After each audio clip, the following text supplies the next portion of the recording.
Dia buka jalan saat gak ada jalan.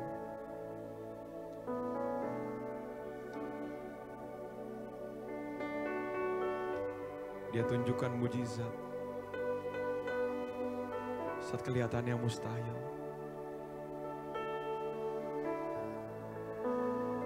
Dialah Yesus Tuhan kita. You are here, moving in our midst. I worship you. I worship you. You are here, working in this place. I worship you. I worship you. You are here, moving in our midst. I worship you. I worship you. You are here, working in this place. I worship you. I worship you. Cause you are way maker, miracle worker, promise keeper, light in the darkness. My God, that is who you are. And you are Waymaker, miracle worker, promise keeper, light in the darkness. my God, that is who you are. Berikan tepuk tangan bagi Tuhan, katakan. You are here, touching every heart. I worship you. I worship you. I worship you. Oh, hadir di tempat ini siang hari ini, Bapak. You are here, Healing every heart. healing every heart. I worship you. Worship you. I worship you. You are here, oh, turning lives around. I worship you. I worship you. You are here. You're mending every heart. I worship you. I worship you. Come on, katakan. And you are way maker, your promise keeper. My God, that is who you are. Katakan, you are a way maker. And promise keeper.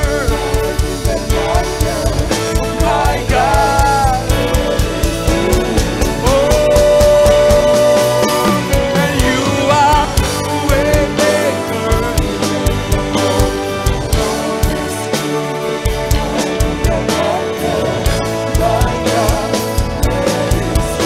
Iralababa shekirana makana badalaba. Promise light in the darkness. My God, that is who you are, and that is who you are. That is who you are. That is who you are. That is who you are. That is who you are. That is who you are. That is who you are. Wow. Pemain musik sembah Tuhan. Mari kita sembah, Dia bebaskan roh kita.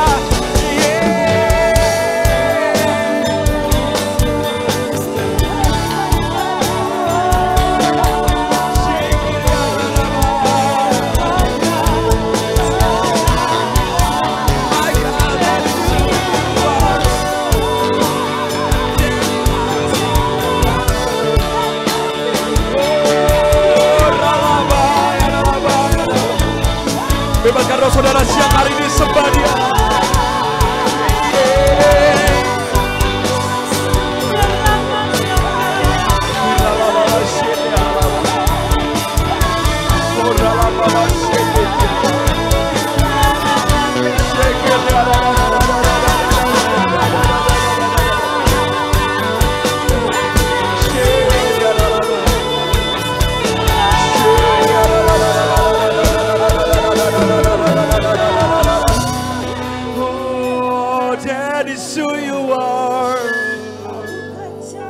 That is who you are.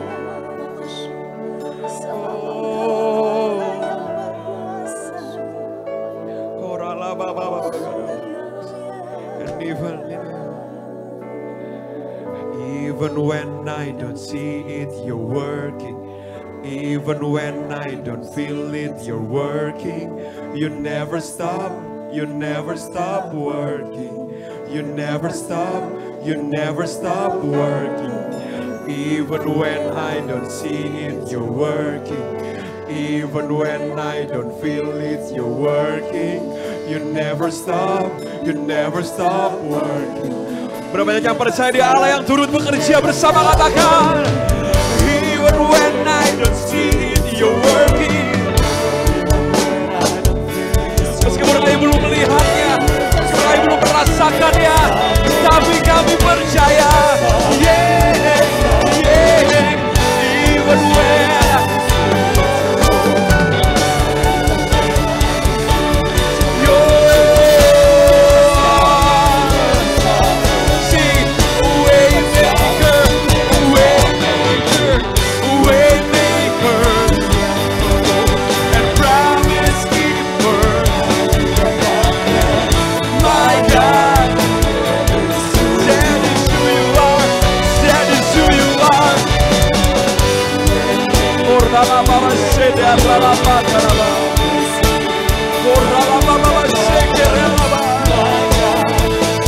one more time.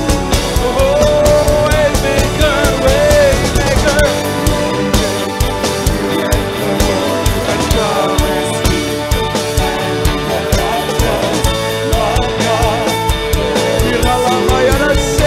One more time.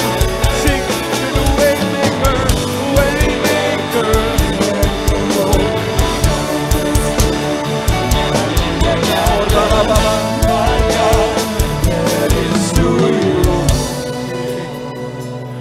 You are here touching every heart. I worship you.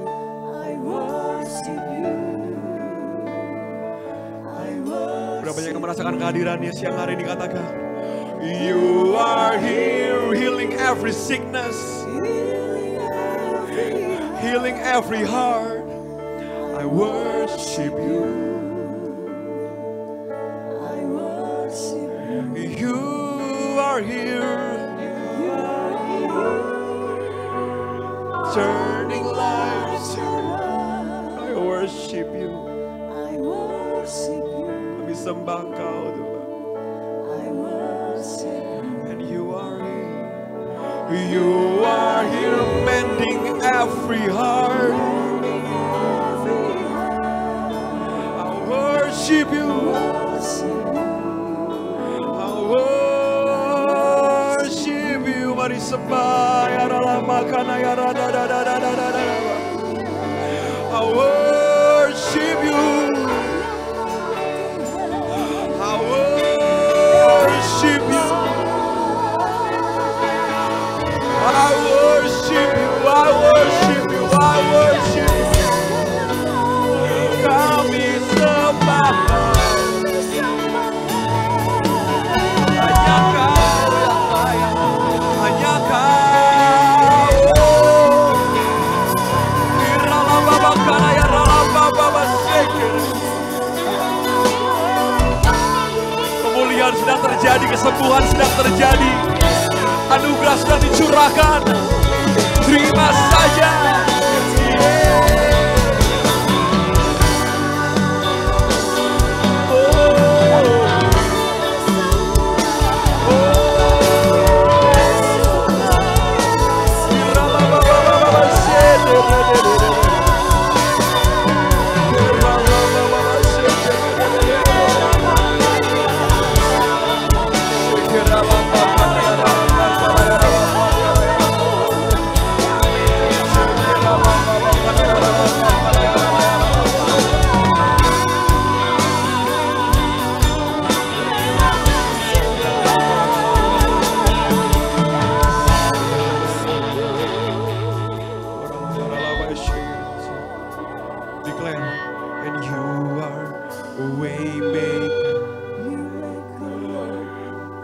promise keeper, light in the darkness. My God, that is who Mari dengan iman saudara bersama katakan, you are waymaker and waymaker. miracle worker, promise keeper, light in the darkness. My God, that is who you are. Mari sekali lagi jemaat Tuhan saja katakan, you are waymaker. Waymaker.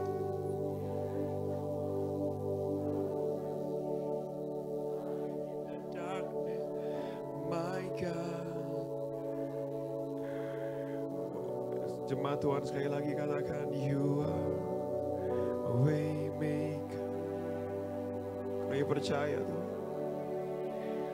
Light in the darkness, my God, that is who you are, that is who you are, that is who you are, that is who you are, That is who you are.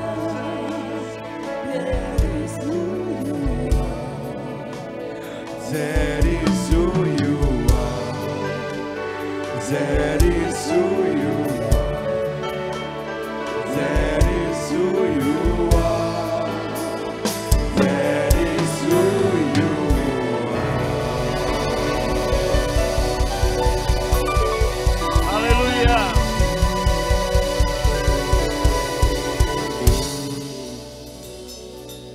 Engkau ada di tengah-tengah kami, menyembuhkan setiap hati, menjamah setiap orang, dan memulihkan setiap kami. Kami terbuka dengan Roh Kudus, lawat setiap kami dengan hadirat-Mu, urapi hamba-Mu, urapi setiap hati. Saat firman disampaikan, kebenaran ini memerdekakan. Dalam nama Yesus yang percaya, siap diberkati, angkat tangannya. Dan sama-sama kita berkata, amin. Boleh beri tepuk tangan paling meriah buat Tuhan. Shalom saudara, kurang mantap shalom. Gimana kabar Bapak Ibu Saudara?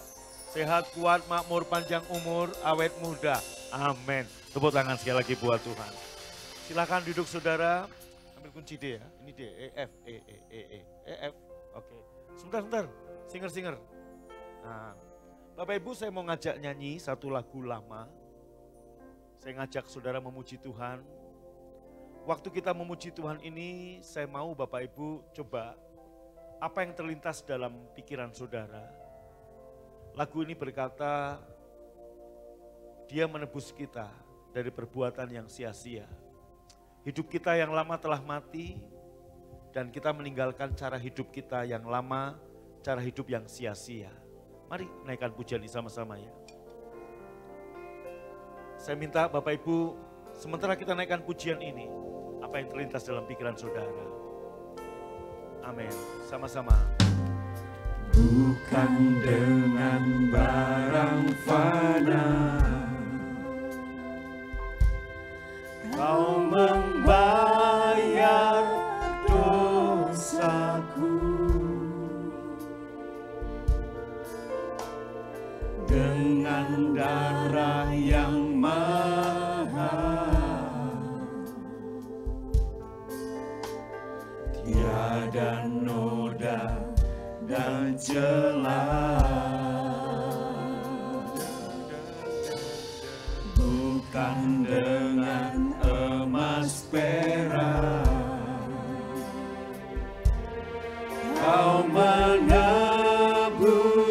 diriku. Angkat tangannya. Oleh segenap kasih, Sama-sama katakan. dan pengorbananmu, ku telah mati dan tinggalkan cara hidupku yang lama. Cara hidup yang lama. Semuanya sia-sia dan tak berarti lagi.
pada waktu kita memuji Tuhan lagu ini atau mendengar lagu ini, tentunya sebagian besar kita berpikir, yang terlintas dalam pikiran kita adalah kami sudah tinggalkan cara hidup yang lama. Cara hidup yang lama yang ada dalam pikiran banyak jemaat orang Kristen hanya terbatas tentang, oh dulu saya penjudi, sekarang saya enggak penjudi lagi. Oh dulu saya tukang tipu, sekarang saya enggak nipu lagi. Oh saya dulu pemabuk, sekarang saya enggak pemabuk lagi. Saya dulu perokok, saya enggak ngerokok lagi. Saudaraku, yang terlintas dalam pikiran kita kalau sebatas hanya itu kurang sempurna, enggak tepat. Sebenarnya cara hidup yang lama yang Tuhan tebus bukan hanya itu. Tapi cara hidup yang menurut perjanjian perbuatan. Apa itu perjanjian perbuatan? Hukum Taurat. Tuhan telah menebus Anda dari cara hidup yang sia-sia. Yaitu cara hidup yang mengandalkan perbuatan kita.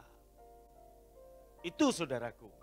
Nah, maka dalam kesempatan pagi ini, hari ini saya mau berkhotbah tentang slogan atau moto Sola Gracia. Yang dikumandangkan oleh bapak-bapak gereja dari awal gereja mula-mula kemudian direformasi oleh Martin Luther. Tentang sola gracia. Sola gracia itu artinya only by grace.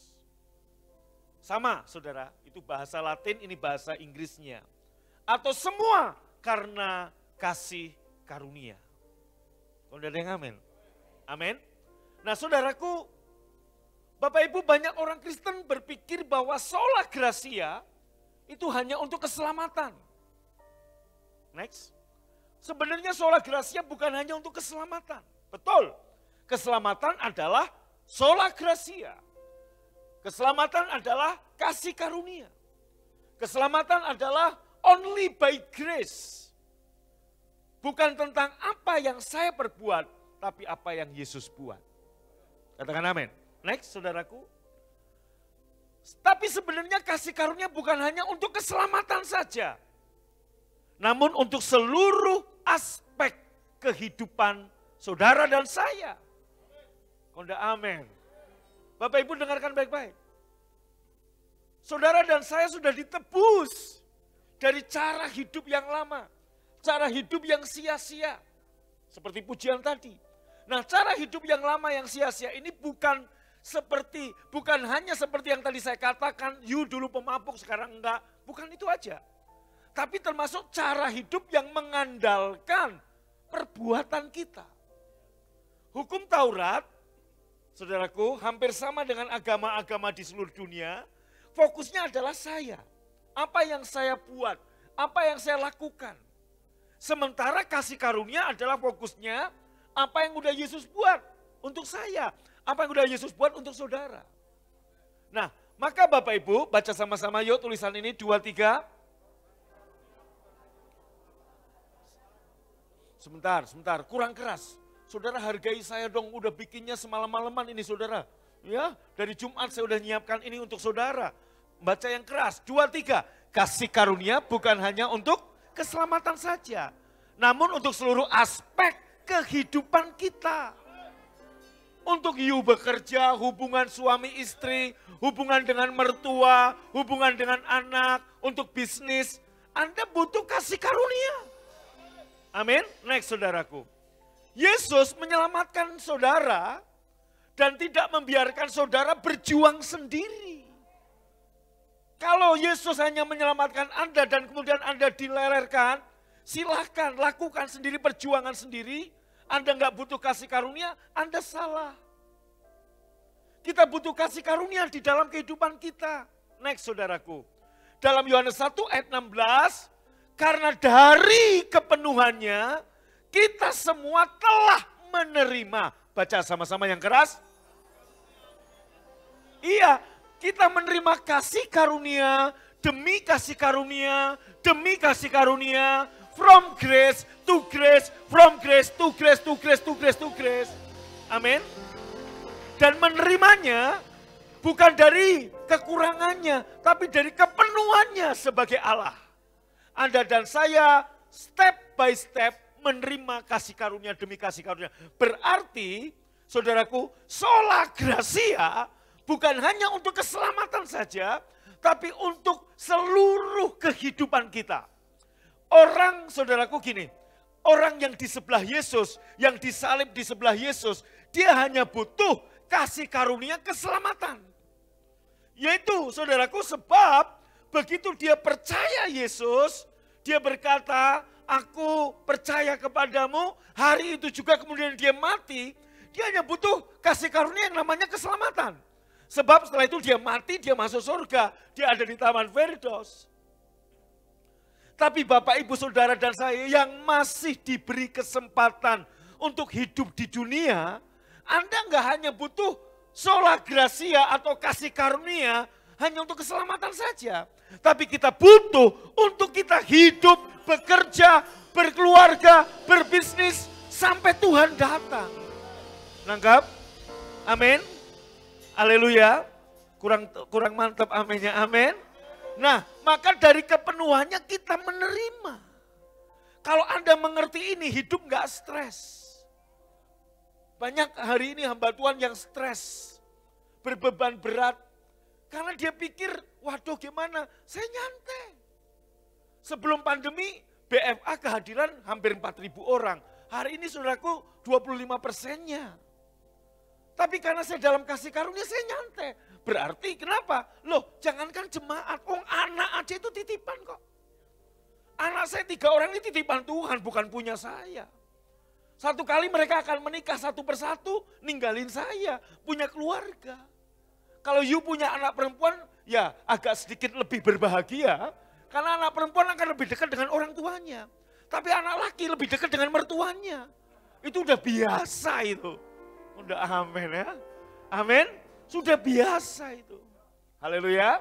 Nah, saudaraku, lihat baik-baik. Terus, banyak orang Kristen percaya keselamatan adalah kasih karunia. Betul.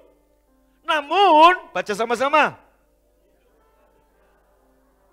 Usaha atau perjuangan diri. Ini konsep yang salah yang diajarkan gereja. Banyak gereja mengajarkan konsep ini.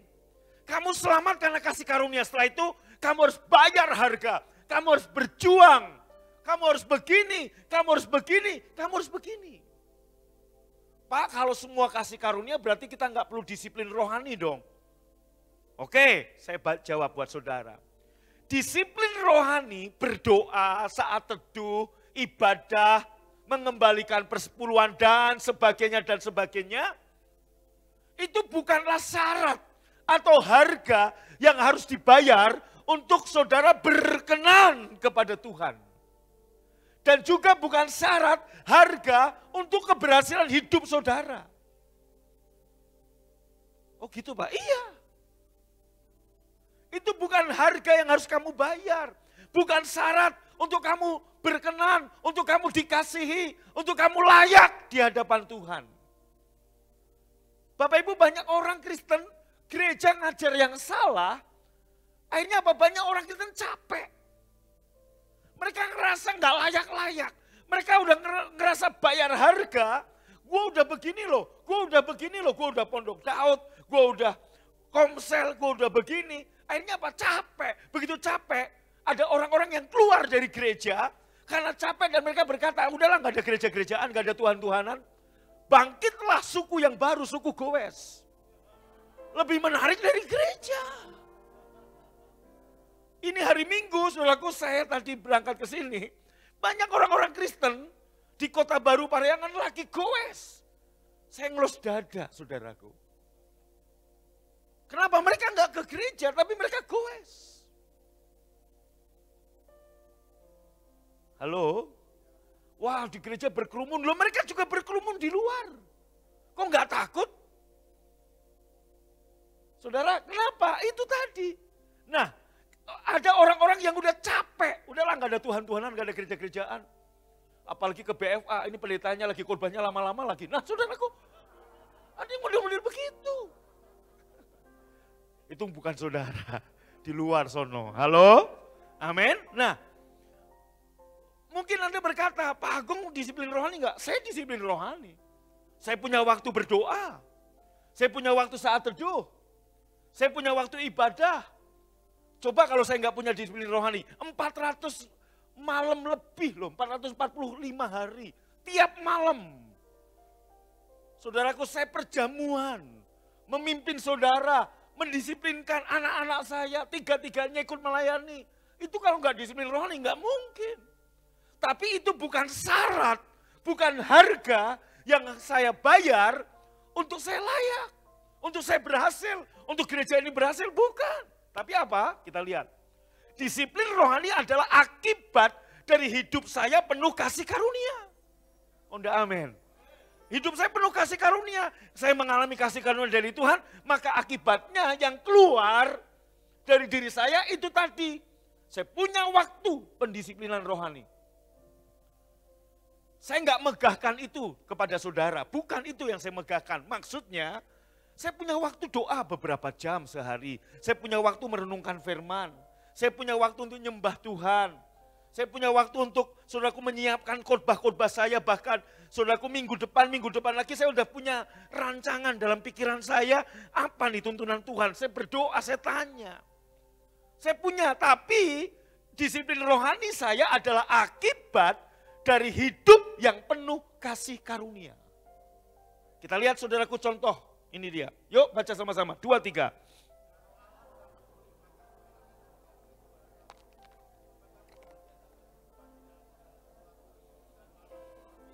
Amin. Angkat tanganmu. Allah sanggup melimpahkan segala kepada kamu supaya kamu senantiasa berkecukupan di dalam segala sesuatu dan berkelebihan di dalam berbagai kebajikan. Bapak Ibu, cari Tuhan, Amos 5 ayat 4, kamu hidup. Tapi begitu kamu dilimpah-limpahi, kamu kelimpahan kasih karunia. Maka Anda, Pak, kok Bapak khotbahnya kasih karunia terus? Supaya kamu kelimpahan. Waktu kamu kelimpahan kasih karunia, kamu bukan sekedar hidup, kamu hidup dan berkuasa. Tepuk tangan dong buat Tuhan. Amin. Kamu hidup dan berkuasa. Dalam segala sesuatu, berkecukupan, bahkan berkelebihan. Saya kasih contoh nih, hidup dan berkuasa itu seperti ini. Terus ayat berikutnya, kita lihat berikutnya. Saudara, kata kita ganti saya bagi Anda yang butuh. Angkat tangannya, baca sama-sama. Saya butuh kelimpahan kasih karunia. Aha, Anda butuh itu? Amin. Supaya apa? Hidup dan berkuasa. Bukan hanya hidup, tapi berkuasa. Next, saudaraku. Ada satu peristiwa nyata, true story, kita lihat. Satu gereja namanya gereja Makedonia. My brother, my sister, saya hendak memberitahukan kepadamu tentang, baca, kurang keras, tentang yang dianugerahkan kepada jemaat-jemaat di Makedonia. Nih saudaraku, orang yang hidup dan berkuasa karena apa? Karena tentang kasih karunia yang dianugerahkan. Ini luar biasa, dia hidup, dia berkuasa betul. Ayat 2-nya. Selagi dicobai dengan berat dalam berbagai penderitaan, baca. Oh stop. Sukacita mereka meluap. Wih, keren banget. Coba kalau jemaat begini, gembala itu paling demen, paling senang. Saudaraku, saya sebagai gembala sekian puluh tahun, saya jarang mendapati jemaat yang begini. Yang ada, saya share buat saudara, tapi dengan firman hari ini saya percaya kita semua akan seperti Makedonia nih ya. Saudaraku gini, selagi dicobai dengan berat dalam berbagai penderitaan, sukacita mereka meluap. Wih. Yang sering saya temui jemaat yang sedang bermasalah, dicobai dengan berat. Ketemu saya, kepalanya tertunduk. Kenapa Cik? Bebannya berat Pak, berat Pak. Begitu. Mungkin saudara salah satunya dulu ya. Halo? Pak, Ibu kenapa? Kok rasanya nggak semangat gini? Pak, pencobaan yang saya alami berat sekali Pak. Berat Pak. Bapak khotbah sih enak ngomong doang, saya ngalami Pak. Itu yang sering saya temui saudaraku. Halo? Halo? Itu yang sering saya temui. Kok, nak, begini, aduh Pak, bisnis lagi gini mau gimana Pak? Mau ibadah juga gimana? Berat Pak, berat. Apalagi begitu masuk gereja, WL nyanyi. Lagunya gua banget. Tertindih dengan beban berat. Pas banget Pak. Tapi jemaat Makedonia, halo? Halo, baca. Selagi dicobai dengan berat. Baca. Dalam berbagai, bukan satu, berbagai penderitaan. Baca yang keras. Sukacita mereka. Wow. Halo? Ingat cerita Paman Tong? Saudara, bahkan banyak pendeta sedang masalah berat, stres.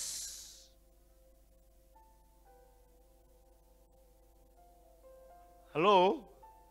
Anda lihat, saya sukacita kan? Jangan pikir saudaraku saya nggak ngalami pencobaan, saya ngalami loh. Terus, meskipun mereka sangat miskin ekonomi loh. Namun mereka kaya dalam murah hati, memberi kemurahan. Saya kasih contoh nih, bukan untuk memegahkan saya, bukan. Tapi karena saya penuh kasih karunia, saya dipenuhi, dilimpahi. Yang keluar, nih Bapak Ibu hari ini saya bersuka cita, kenapa? Saya belum pernah ketemu orangnya saudara. Ada satu orang minta saya sponsori untuk sekolah Alkitab. Saya biayai tiap bulan. Hari ini dia WA ke Budion, dia bilang gini, Bu, terima kasih hari ini saya selesai, saya wisuda. Di wisuda di gereja Bala Keselamatan, saudaraku ya. Dia sekolah Alkitab di situ dan dia akan diutus hari ini pengutusan. Dia kasih link YouTube-nya. Kalau Bapak Ibu berkenan silahkan nonton. Saya di wisuda, saya akan diutus ke daerah, ke gereja Bala Keselamatan di mana saudaraku. Istilahnya kalau orang lulus sekolah Alkitab di Bala Keselamatan itu jadi letnan saudara. Ya, jadi letnan. Jadi Bapak belum letnan kan? Dia udah letnan, luar biasa ya. Nah saudara, artinya gini, dalam keadaan saya pun, gereja ini pun juga mengalami penurunan di dalam keuangan, tapi sukacita saya meluap. Saya malah, saudaraku, bermurah hati. Saya sponsori, bukan hanya satu loh. Ada banyak orang saya sekolahkan sekolah Alkitab. Jumat kemarin, saya ketemu dengan para RW di Baros. Saudaraku, saya ajak makan siang mereka, ngobrol-ngobrol. Kemudian, saudara, ya, saya dengan Pak Novian, 3 orang Pak RW ini ada yang nanya ke saya, Pak, Bapak bisa berhasil sukses kuncinya apa? Oh, kasih karunia. Yang kedua, kita harus bermurah hati. Sebab semua rezeki yang kita beri ini bukan milik kita saja. Tuhan titip untuk orang lain. Saya bilang, Bapak nggak tahu ya, saya beberapa tahun nyopir angkot loh di Cimahi Cimindi. Mata mereka tiga-tiganya terbelalak. Bapak nyopir angkot? Iya, Cimahi Cimindi. Mereka orang Cimahi paham. Saya ngontrak di sana loh. Saya ngontrak di sini loh. Saya punya kamar kos di sini loh. Saya sebutin. Tetapi sekalipun saya sopir angkot Pak, saya nyekolahkan 4 orang anak saya sekolahkan. Sampai tamat SMA, itu kemampuan saya. Saudaraku, selagi dicobai dengan berat. Kenapa jemaat Makedonia malah sukacita? Ini namanya hidup dan berkuasa. Bukan situasi keadaan yang menekan mereka, tapi kekuatan yang dari dalam membuat mereka menang. Amin. Anda lihat, COVID-19 membuat banyak orang Kristen takut.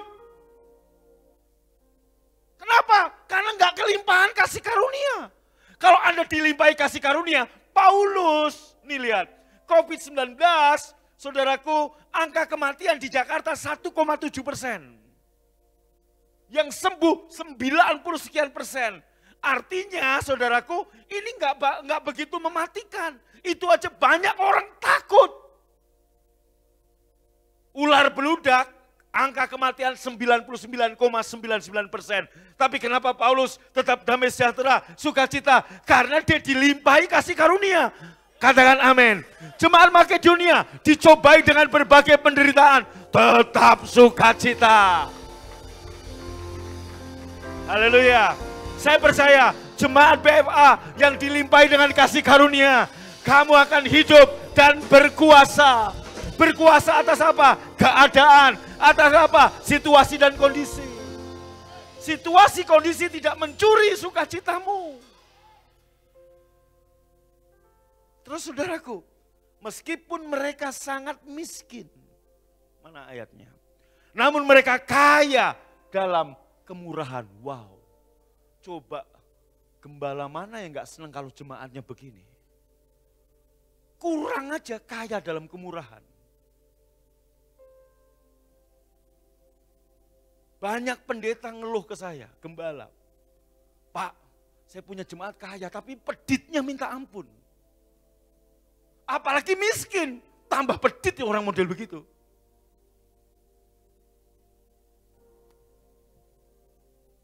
Tapi maka saudara saya, kenapa saya khotbah kasih karunia? Supaya Anda kelimpahan kasih karunia. Waktu Anda kelimpahan kasih karunia, Anda akan kaya dengan kemurahan. Katakan amin. Haleluya. Wow, dahsyat. Anda lihat, dahsyat sekali. Meskipun mereka sangat pas-pasan, miskin. Tapi mereka kaya dalam kemurahan. Apalagi kalau Makedonia kaya dalam finansial, mereka lebih kaya dalam kemurahan. Ini.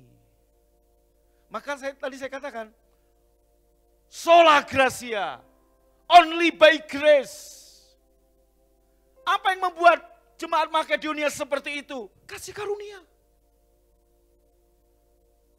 Kalau Anda dilimpahi dengan kasih karunia, enggak ada seorang pun dari Anda pulang dari sini, dan kemudian seterusnya, kepala tertunduk. Mikirin masalah, enggak, tetap sukacita. Sebab apa? Yesus enggak membuat saya berjuang sendiri. Dia ada bersama saya di dalam dia di dalam saya. Katakan haleluya. Dan only by grace, saya butuh kasih karunia dalam seluruh aspek kehidupan saya. Yang membutuhkan, angkat tangan katakan, ya. Next. Aku bersaksi bahwa jemaat Makedonia telah memberikan menurut kemampuan mereka. Bahkan melampaui kemampuan mereka. Wow. Bayangkan, tolong lihat. Yang berdiri di sini dulu nyopir angkot, nyekolahin 4 anak. Itu sosialnya loh, belum untuk pelayanan. Berarti apa? Apa yang saya berikan? Melampaui kemampuan saya. Jadi hari ini apalagi dalam keadaan saya sebagai gembala begini. Ada orang minta sponsori sekolah Alkitab. Aduh, enteng lah cincai. Tutup mata juga beres saudara. Hari ini dia bilang makasih banget, dia mau diutus. Saya ikut bangga. Dia menjadi berkat bagi gerejanya. Saudaraku, kamu gak bisa begitu kalau kamu gak dilimpahi kasih karunia. Orang yang gak dilimpahi kasih karunia mikirnya diri sini, untuk diri sini aja, untuk makan aja gak cukup kok, mikir orang lain. Nah itu dia. Saya sebutkan pada 3 RW tadi, Pak, di dalam iman agama kami, Alkitab kami, kalau kita nolong orang lemah Pak, orang model begitu Pak, saya sekolahin orang-orang yatim piatu itu. Tuhan punya utang sama saya. Kalau Tuhan punya utang Pak, Tuhan nggak mau berutang, dia pasti bayar. Dan kalau bayar, bukan hanya bayar utang, plus bunga-bunganya lebih gede dari utangnya Pak. Itu yang saya terima. Maka dia lihat, oh, Bapak lulusan seminari mana? Lah kan mereka taunya seminari. Saya otodidak Pak, dari nyopir angkot saya belajar Alkitab. Mereka terheran-heran. Ini BFA aliran baru. Bukan aliran baru, urapan baru. Halo? Siapa yang mau hari ini bilang sama Tuhan, Tuhan limpahi aku dengan kasih karunia. Oh, waktu kamu dilimpahi, kamu hidup dan berkuasa. Amin. Saudaraku, kamu berkuasa atas keadaan. Saat saudaraku sekelilingmu bikin kamu jengkel, kamu tetap sabar. Haleluya. Kamu bisa menang. Saat situasi kondisi COVID-19 kita nggak takut. Kenapa? Sebab terlebih besar Dia yang ada dalam saya daripada dia yang ada di luar sana. Gitu. Tepuk tangan buat Tuhan. Lebih semangat dong. Anda diberkati? Amin. Terus saudaraku. Dengan kerelaan sendiri mereka meminta dan mendesak kepada kami. Hamba-hamba Tuhan maksudnya kepada kami. Supaya mereka juga beroleh kasih karunia untuk mengambil bagian dalam pelayanan kepada orang-orang kudus. Saya melihat beberapa jemaat BFA sudah mulai seperti ini. Ada yang mendesak saya, Pak, izinkan saya mau ikut turut serta dalam membantu pelayanan Bapak. Sekalipun kami juga berkekurangan, Pak. Wih, itu keren. Kenapa ada orang-orang seperti ini? Orang-orang yang dipenuhi dengan kasih karunia. Udah amin, saudara. Saya terharu, saudaraku. Ada jemaat-jemaat yang, Pak, saya pun 1 tahun ini bisnis begini. Tapi saya mau ikut berperan untuk mengambil bagian dalam pelayanan. Ikut serta. Saudara, ini dia Makedonia. Terus saudara. Mereka memberikan lebih banyak daripada yang kami harapkan. Mereka memberikan diri mereka pertama-tama kepada Allah. Kemudian oleh karena kehendak Allah juga kepada kami. Kita ngerti. Kalau orang penuh kasih karunia, dia akan memberikan diri mereka. Pak, apa yang bisa saya lakukan untuk gereja, untuk Tuhan di gereja ini?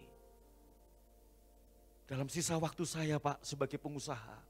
Dalam sisa waktu saya, Pak, sebagai notaris. Dalam sisa waktu saya, Pak, sebagai dokter. Apakah saya bisa membantu pelayanan di gereja ini? Dengan sukarela.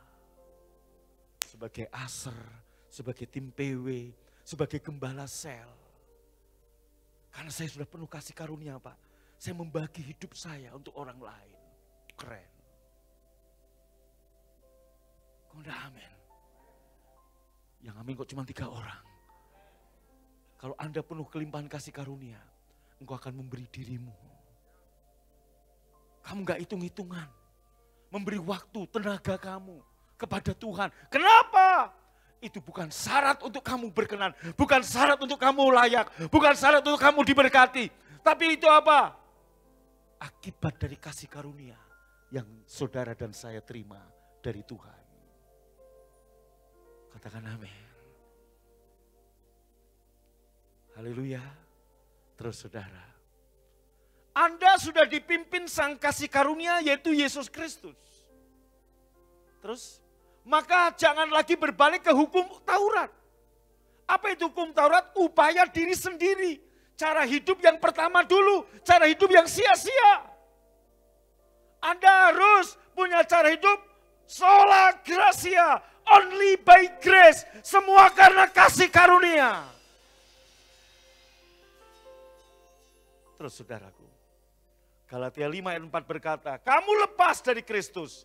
Kalau kamu mengharapkan kebenaran oleh hukum Taurat. Apa sih hukum Taurat? Sekali lagi lihat saya. Hukum Taurat itu apa? Semua tentang fokusnya adalah saya. Apa yang saya lakukan, apa yang saya buat, apa yang saya perbuat, apa yang saya lakukan, apa harga yang harus saya bayar. Itu. Kamu kalau kembali kepada cara hidup yang seperti itu, Kristus enggak ngefek dalam hidupmu. Kamu lepas dari Kristus, kamu hidup di luar kasih karunia. Maka saya membawa Anda kembali ke sola gratia. Karena mohon maaf Bapak Ibu, banyak pengajaran-pengajaran di gereja yang hari ini mau onsite maupun online. Yang tadi saya katakan konsepnya keselamatan kasih karunia, selebihnya kita usaha sendiri, perjuangan, salah. Sola Gracia yang dikumandangkan oleh Martin Luther. Sola Gracia yang dikumandangkan berapa ratus tahun sebelumnya oleh bapak-bapak gereja. Berbicara, only by grace, semua hidup kita perlu kasih karunia Tuhan Yesus. Tepuk tangan paling meriah buat Tuhan. Amin. Next. Yang membuat saudara lepas dari Kristus bukan dosa. Tapi kalau kamu kembali lagi ke hukum Taurat, kamu kembali lagi ke perjanjian perbuatan. Saya kasih contoh ya, saya beri contoh. Pak Dodi nikah sudah berapa lama? Lupa?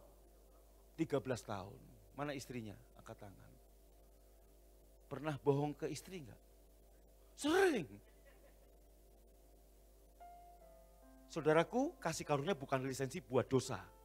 Kasih karunia justru kuasa untuk menang dari dosa. Takut itu juga dosa loh. Tuhan enggak memberikan kamu roh ketakutan. Tapi saya bisa menang atas ketakutan karena kasih karunia. Nangkap? Demikian juga. Saya masih kasih contoh Pak Dodi dan istri. 13 tahun menikah, dia sering bohongi. Tapi apakah waktu dia bohong, dia kemudian lepas dari Kristus? Tidak. Yang membuat dia lepas dari Kristus, waktu dia kembali kepada kehidupan yang lama. Kehidupan mengandalkan diri sendiri. Kehidupan mengandalkan perjuangan diri sendiri. Saya dulu pemarah. Saya dulu temperamen. Saya bisa sabar, bukan saya mengandalkan gimana caranya ya. Oh Tuhan berikan aku kesabaran. Sabar. Pas ketemu namanya siapa? Saya sabar. Oh Pak sabar. Tapi enggak sabar juga saudaraku. Kita lepas dari Kristus kalau kita kembali ke hukum Taurat. Ke perjanjian perbuatan. Terus arti hidup di luar kasih karunia adalah kembali lagi. Di luar kasih karunia adalah kembali lagi ke hukum Taurat. Kamu gak akan mengalami kasih karunia kalau kamu mengandalkan perbuatan diri sendiri. Kamu kembali kepada perjanjian perbuatan. Saya kasih contoh. Dalam Roma pasal 7 ayat 1 sampai dengan ayat 4. Saya baca ayat 4-nya saja. Nanti kamu baca di rumah sendiri ayat 1 sampai 3-nya. Saudara-saudaraku, kamu juga telah mati bagi hukum Taurat oleh tubuh Kristus. Jadi oleh kematian Yesus Kristus kita udah mati di kayu salib. Ya, bagi hukum Taurat, supaya kamu menjadi milik orang lain. Yaitu milik siapa? Yang Yesus, milik siapa? Kurang keras, milik siapa? Lebih keras, milik siapa? Yesus yang telah dibangkitkan dari antara orang mati, agar kita berbuah bagi Allah. Saya kasih contoh, begini, tolong Petrus ini. Saudaraku, halo? Kurang mantap. Saudaraku, nah, lihat. Watchman pernah menulis berkata gini. Sebelum kita lahir baru, Petrus ini adalah istri Mr. Taurat. Tuan Taurat adalah seorang yang tampan, perfect, sempurna, tidak kompromi. Setiap kali istrinya Petrus gagal mencapai standar moral yang ditetapkan oleh Tuan Taurat, Petrus menerima hukuman dan penghakiman yang setimpal. Karena kita manusia berdosa, kita selalu gagal memenuhi standar suami kita, yaitu Mr. Taurat. Karena itu enggak henti-hentinya kita mengalami penghakiman dan penghukuman yang bertubi-tubi. Alangkah tertekan dan menyedihkan hidup dengan suami yang demikian. Satu hari muncullah seorang pria yang sangat tampan dan sempurna, namanya Yesus. Ia mendekati kita dan bertanya kepada kita masalah yang kita alami dengan Mr. Taurat. Yesus menawarkan solusi untuk bebas dari dosa, penghakiman dan penghukuman tersebut. Yesus berkata, kalau saja kamu jadi istriku, ceritanya berbeda. Yesus melanjutkan, kalau aku jadi suamimu, aku pasti tidak akan menuntut kamu untuk mencapai standar moral seperti yang dituntut suamimu, yaitu Mr. Taurat. Kenapa? Karena percuma. Kamu gak akan pernah mampu mencapainya. Tapi kalau kamu bersedia menikah dan menjadi istriku, maka kita berdua akan bersatu. Kamu dalam aku dalam kamu. Nah, kalau aku dalam kamu, maka akulah yang akan menggantikan kamu untuk mencapai tuntutan-tuntutan Mister Taurat tadi. Bahkan semua akibat pelanggaran-pelanggaran yang kamu lakukan, aku yang tanggung. Kamu gak perlu berusaha apapun dengan kekuatanmu. Kamu cukup mengandalkan aku yang ada di dalam kamu. Maka kamu pasti akan dapat mencapai apa yang dituntut Mister Taurat itu. Lalu dengan sungguh-sungguh Tuhan Yesus bertanya, maukah kamu menikah dengan aku? Tentu Petrus mau. Tapi dengan tegas Yesus berkata, kamu gak mungkin bisa menikah dengan aku sebab kamu masih menjadi istri Taurat. Yesus kemudian berkata, tetapi kalau salah satu di antara kamu mati, maka pernikahanmu dengan hukum Taurat berakhir dan kamu bisa menikah dengan aku. Lalu siapakah yang harus mati? Dapatkah Tuan Taurat mati? Tidak bisa. Jadi Yesus berkata, yang harus mati adalah kamu. Petrus, kamu harus mati. Gimana caranya? Aku akan membunuhmu di kayu salib. Kamu akan mati bersama dengan aku di kayu salib. Pada hari ketiga, aku akan bangkitkan kamu dari kubur. Jadi, setelah kamu mati di kayu salib, kamu bangkit, kamu ciptaan baru. Kamu bukan Petrus yang dulu istri hukum Taurat. Kamu bukan Petrus istrinya Tuan Taurat. Kamu adalah Petrus yang sudah mati terhadap Tuan Taurat. Kamu sekarang adalah Petrus ciptaan baru yang menjadi istriku. Tetapi Tuan Taurat tidak tinggal diam. Dia masih suka mengunjungi Petrus. Dia menawarkan diri untuk berpacaran lagi dengan Petrus. Nah, apabila kamu tergoda, kamu melakukan perzinahan rohani lewat pacaran dengan Tuan Taurat. Saya kasih contoh, tolong ambil tulisan Tuan Taurat. Saya Tuan Taurat.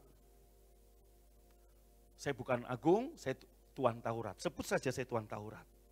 Dan saudara dan saya, Petrus ini istri Tuan Taurat. Kamu istri saya. Ya. Saudaraku, hukum, Tuan Taurat itu hukum.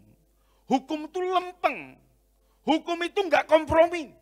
Hukum itu menuntut. Hukum itu sempurna. Amin. Kurang mantap. Amin ya. Amin. Anda dan saya istri dari Mister Taurat. Mister Taurat menuntut Anda. Mister Taurat menunjukkan pada Anda. Dia nggak bisa ngubah Anda, dia hanya bisa menunjukkan apa kesalahanmu. Saya kasih contoh. Tolong bikinin nasi goreng. Istri saya bikin nasi goreng. Nah, bawa sini nasi gorengnya. Cepat. Nasi gorengnya bawa sini. Saudara, ini saya kasih contoh. Lihat saya baik-baik. Wah, nasi goreng kok sedikit banget. Apa ini? Kurang banyak. Kurang cerdas kamu ya. Udah amin. Lihat baik-baik, lihat ke depan. Ini untuk Anda bisa lebih paham. Baik-baik. Apa ini kok nasi goreng sedikit banget? Kurang ini. Coba tak icipi. Wah, kurang asin. Acaranya mana? Hah? Lupa sayang kan suami. Lupa sayang. Aduh. Apa ini nasi goreng apa nasi opo gitu? Seiprit. Ini nasi kucing ini yang diangkringan ini. Loh, betul kan nasi sedikit banget, betul? Apa ini? Wah, udah ini.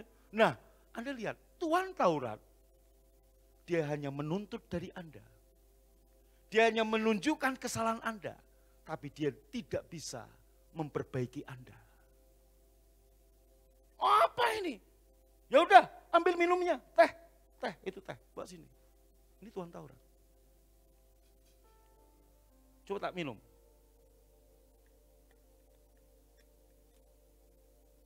Bah, pahit ini. Aku orang Jawa maunya manis. Enggak cerdas kamu. Nah, itu Tuan Taurat. Ini hamil berapa bulan sayang?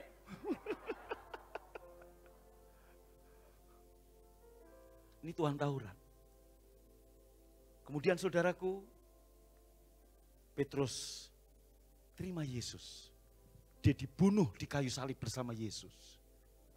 Maka sekarang suaminya Petrus, ini bedanya, adalah Tuan Grace, Tuan kasih karunia. Lihat baik-baik. bedanya. Cepat. Saudara, sekarang suaminya Petrus adalah Tuan Kris.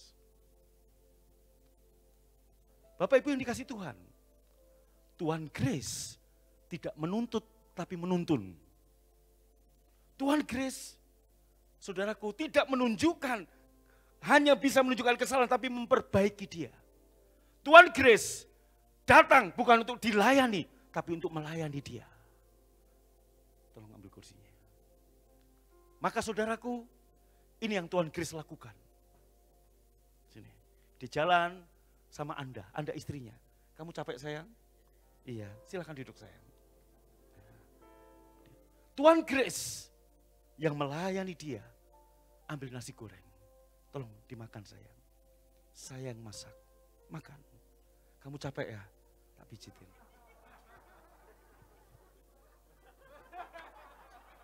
Rambutmu kok bau ya? Udah berapa lama nggak keramas sayang? Hah? 1 minggu? Aduh. Ayo makan sayang, makan. Sayang, makan. Habiskan sayang ya, habiskan. Oh ini minumnya sayang, ini minumnya, diminum sayang. Ya habiskan. Saudara, Yesus datang. Perhatikan baik-baik, lihat saya. Habisin. Anda jangan fokus ke sana, sini fokusnya. Saya tahu kamu pengen makan, tenang baik-baik. Habiskan ya. Saudaraku, Tuhan kasih karunia Yesus datang bukan untuk dilayani, tapi untuk melayani saudara. Halo, dia melayani saudara. Saudaraku, dia yang bekerja di dalam kita. Melayani bahkan tuntutan hukum Taurat, dia yang memenuhinya. Dia melayani engkau. Ingat baik-baik. Maka pada waktu Marta melayani, Yesus lebih suka Maria. Yesus melayani Maria. Yesus melayani Anda. Yesus melayani Anda. Yesus melayani Anda. Habiskan sayang, habiskan. Habisin. Telurnya habisin. Habisin.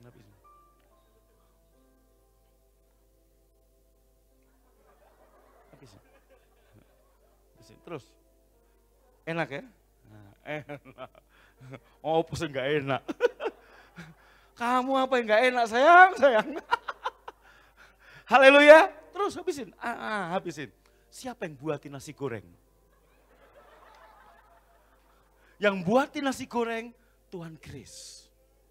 Saudaraku, kalau Tuan Kris yang buat, Tuan Kris yang bikin, saya mau kasih tahu saudara, enggak keasinan, enggak kurang acar, enggak kepedesan, pas, sempurna. Nah, artinya Petrus saudaraku sedang menikmati kasih karunia.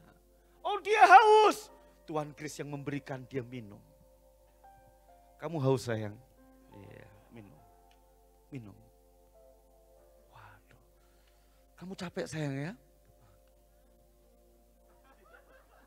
Rambutmu bau tak keramasi sayang. Haleluya. Nah, saudaraku, dia kelimpahan kasih karunia dari Tuan Kris. Dia menikmati kasih karunia. Akibat dia kelimpahan kasih karunia. Lihat saya, 1 kali tanpa dituntut, tanpa disuruh, dia buatin saya teh manis. Bukan syarat bayar harga, tapi akibat dia kelimpahan kasih karunia. Dia buatin saya tanpa disuruh. Halo, saya minum.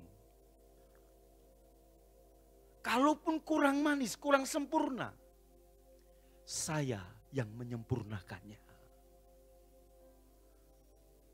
Waktu kita pelayanan, kita lakukan yang terbaik buat Tuhan. Bukan tuntutan, tapi karena kita dilimpahi. Kita membawa persepuluhan kita, bukan tuntutan, karena kita dilimpahi kasih karunia. Jemaat Makedonia sekalipun kurang dia memberi. Kenapa? Karena dia kelimpahan kasih karunia. Dan kalaupun yang kita kerjakan tidak sempurna, Sang kasih karunia yang menyempurnakan pekerjaan kita. Sang kasih karunia yang menyempurnakan apa yang kita perbuat. Yang mengerti boleh tepuk tangan bagi Tuhan. Amin. Amin. Haleluya. Haleluya. Oke. Boleh dibawa ke sana. Sementara saya khotbah tolong dihabiskan nasi gorengnya. Oh, buat nanti ibadah ketiga taruh sini aja. Enggak apa-apa. Katakan amin, tepuk tangan. Terus saudaraku, haleluya. Terus. Hukum Taurat kudus, mulia, sempurna, tapi nggak bisa mengubah kamu menjadi kudus, mulia, dan sempurna. Dia hanya bisa menunjukkan kepada kamu, ini loh kurang asin, ini loh kurang manis, ini loh kurang pedas, ini loh kurang begini. Dia nuntut, dia nggak nuntun. Tapi Yesus yang menuntun Anda. Waktu Anda terjatuh, Yesus ngangkat, nak, jangan lewat jalan itu, lewatlah jalan ini. Bukan berarti dia kompromi, enggak. Dia tidak menuntun, dia nuntun kita.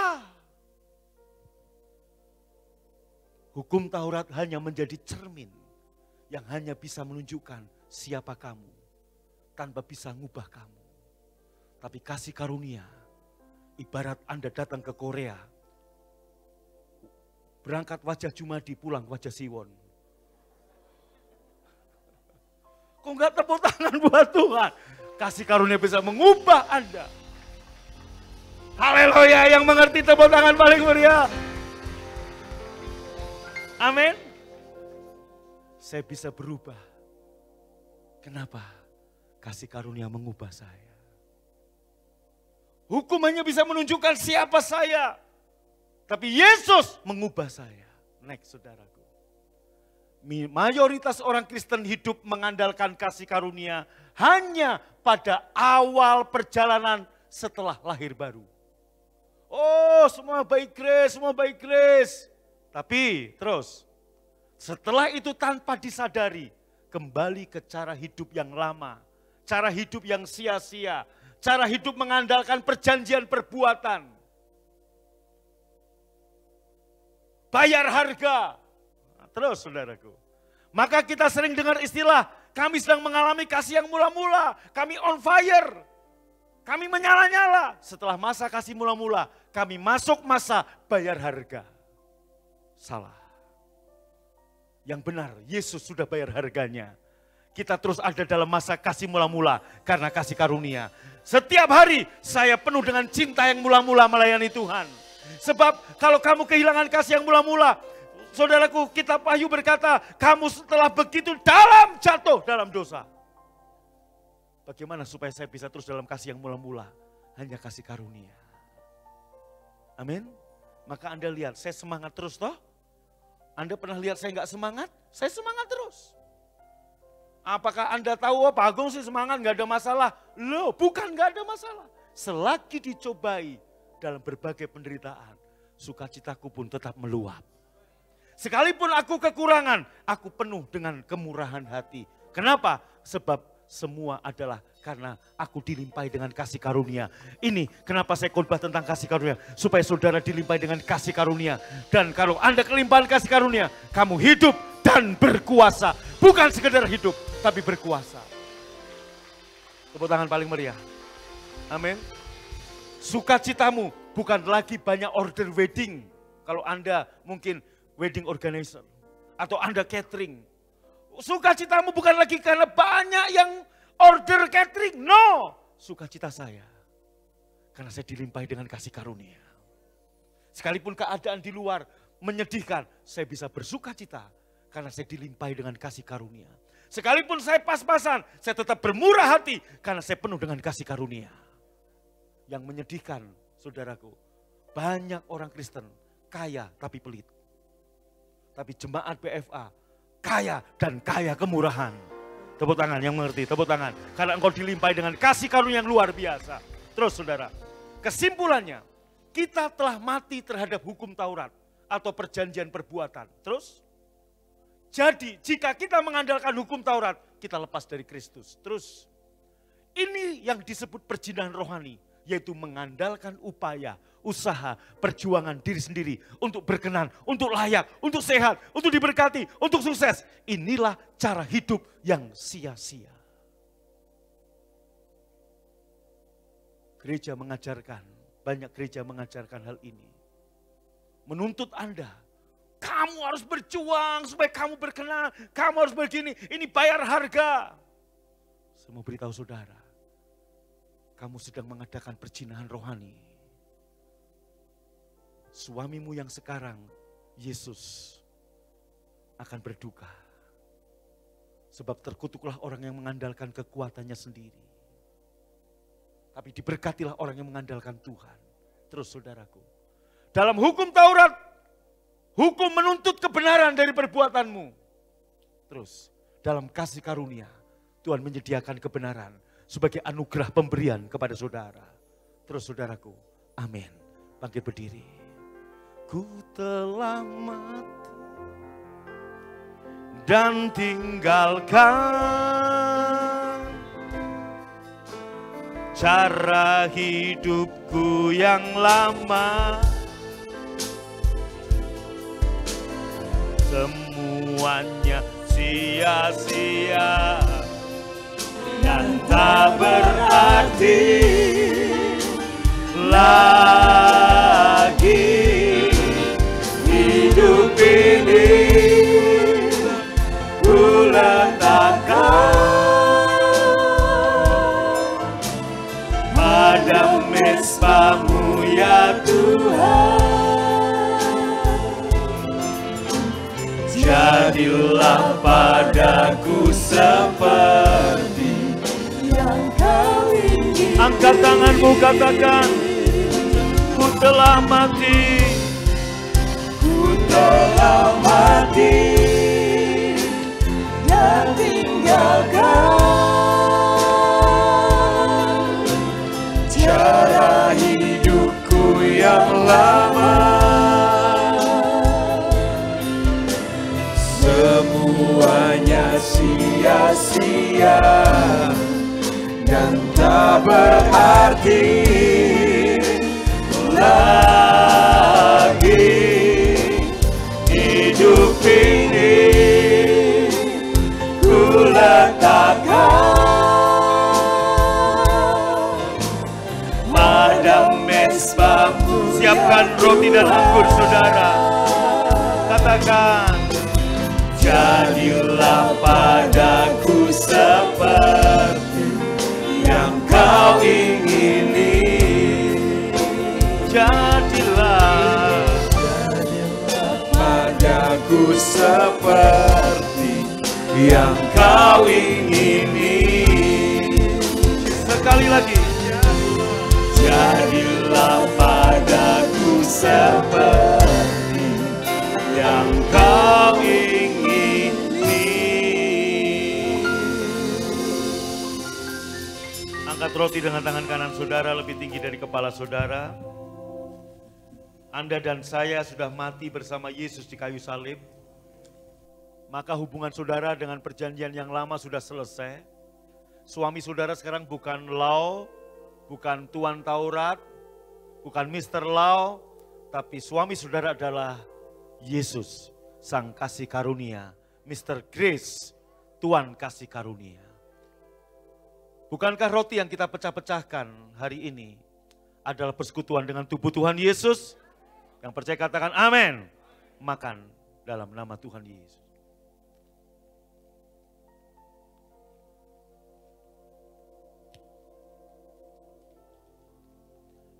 Mari Bapak Ibu angkat cawan dengan tangan kanan saudara. Berapa banyak yang butuh kasih karunia, kelimpahan kasih karunia dalam bisnis, dalam pekerjaan, dalam kehidupan. Angkat tangan saudara. Bukankah cawan pengucapan syukur yang atasnya kita mengucap syukur pagi ini adalah persekutuan dengan darah Tuhan Yesus? Yang percaya ambil dan minum dalam nama Yesus. Naikkan syukurmu saudaraku. Koralabas syanda karalabalabas syanda. Kiralabalabas sanda karalabas syanda. Kiralabas sanda karalabas sanda karalabalabala. Kiralabalabas sanda karalabalabala. Koralabas syanda. Terima kasih Tuhan, haleluya. Ingat, ku telah mati dan tinggalkan cara hidupku yang lama. Hidup yang mengandalkan perjanjian yang pertama, perjanjian perbuatan. Itu adalah cara hidup yang sia-sia. Jangan kembali ke situ. Dan tak berarti. Sebab suami kita sekarang adalah Yesus, bukan Tuhan Taurat. Hidup ini Amin. Ku letakkan pada mesbah-Mu ya Tuhan. Jadilah padaku seperti yang Kau ingini. Benar Tuhan, hidup kami yang lama telah mati, hidup bersama dengan Tuhan Taurat sudah mati. Sekarang kami hidup yang baru dengan Yesus, Sang Kasih Karunia. Hidup kami butuh kasih karunia dalam seluruh aspek kehidupan kami. Terima kasih Tuhan, tanda syukur kami akibat kasih karunia yang kami terima. Kami bisa membawa persembahan kami bisa mengembalikan persepuluhan kami bisa memberikan hidup kami untuk melayani Engkau Tuhan. Terima kasih, berkati semua tangan yang memberi, yang menabur, persepuluhan mereka Tuhan berkati lipat gandakan. Dan sebelum kami pulang juga kami mau terima berkat-Mu. Pulanglah dengan selamat kekasih Tuhan. Terimalah berkat yang berlimpah-limpah dari Bapa di sorga. Cinta kasih dari Tuhan Yesus. Dan persekutuan yang manis Roh Kudus menyertai memberkati engkau. Dari sekarang sampai selama-lamanya, yang percaya diberkati berkata, amin. Silakan duduk saudara. Shalom. Para petugas akan mengumpulkan sampah bekas perjamuan saudara. Juga sekaligus akan mengedarkan kantong persembahan. Disertai hand sanitizer bagi Bapak Ibu yang memerlukannya. Silakan saudaraku boleh membawa persembahan Anda dan juga sampah yang akan dibuang. Bagi Bapak Ibu yang nyaman dengan e-money, Anda boleh transfer lewat GoPay, OVO, Dana Link aja atau M-Banking, scanning barcode yang ada di layar handphone, layar televisi, dan juga yang ada di kursi-kursi Bapak Ibu Saudara. Juga Bapak Ibu, Anda juga bisa transfer ke rekening persembahan BCA 28213685563, baik persembahan syukur maupun persepuluhan saudara, Anda bisa sampaikan ke tempat ini, ke rekening ini. Berikutnya saudaraku, rekening pembangunan BCA 5140240909. BCA 5140240909. Kita sedang ada dalam rekom AMDAL. Doakan segera AMDAL selesai, maka kita mulai segera membangun. Halo, saya undang Bapak Ibu untuk datang WRC ibadah Kamis, WRC jam 6:30 di tempat ini, tepat, dan kita akan belajar seri menerima kelimpahan kasih karunia yang terus menerus saudaraku. Terakhir saudaraku, kita lihat tayangan berikut ini. Sebentar. Bapak Ibu, bahwa persembahan saudara, persepuluhan saudara, kita juga mensupport wilayah-wilayah bukan hanya di kota-kota besar tapi juga sampai ke pedesaan, sampai ke kota-kota kecil. Mari kita lihat saudaraku, ini BFA Putusibo, yaitu satu kota kecil dekat Malaysia, saudara. Ya, saya khotbah di sana lewat live streaming. Ini lebih dalam lagi, BFA Sungai Utik.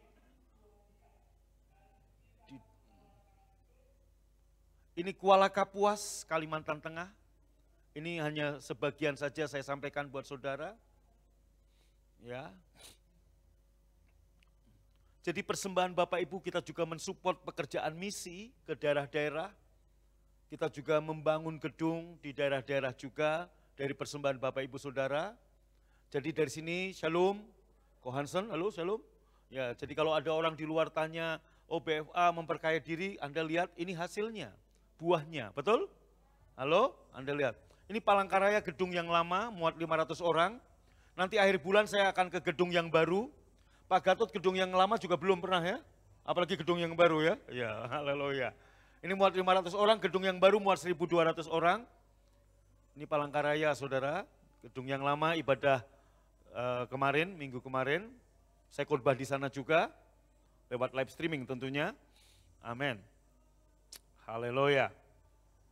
Iya, saudara Anda lihat ini BFA Jemaat Libung. Nah, saudaraku, di pedalaman Kalimantan Barat. Ya, ini dia. Kita pekerjaan misi kita terus, ya saudara. Hamba Tuhan Pak Obed kalau membaptis itu betul-betul di sungai, saudaraku, yang keruh. Ya ini gedungnya ya, luar biasa. Tuhan Yesus memberkati, happy Sunday, selamat hari Minggu dan shalom. Oke, hitungan 3 langsung segera kabur pulang, amin. Tuhan Yesus memberkati, shalom. Haleluya, God bless you.